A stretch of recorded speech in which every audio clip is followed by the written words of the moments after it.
ఒక కూతురు తన తండ్రిని, నానా నేను నిన్నెప్పుడైనా ఏడిపించానా అని అడుగుతుంది.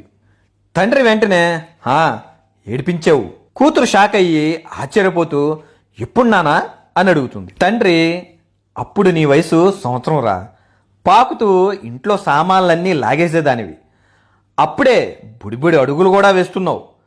ఒకరోజు అందరూ చేసినట్టే నేను చేశాను, నీ ముందు డబ్బులు పెన్ను బొమ్మలు పెట్టాను. నువ్వు ఆ మూడిట్లో దేన్ని ముట్టుకుంటావో నేను చూడాలని అనుకున్నాను.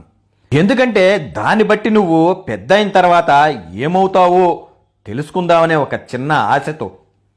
డబ్బులు పట్టుకుంటే బాగా సంపాదిస్తావని, పెన్ను పట్టుకుంటే ఉన్నత చదువు చదివి మేధావు అవుతావని, అదే బొమ్మలు పట్టుకుంటే ఆడుతూ పాడుతూ సంతోషంగా ఉంటావని.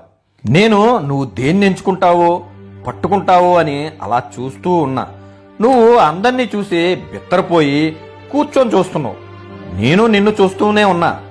నువ్వు ఒక్కసారిగా లేచి బుడిబుడి అడుగులతో ముందుకొచ్చావు. నేను అలాగే చూస్తూ ఉన్నా ఏం చేస్తావో అని.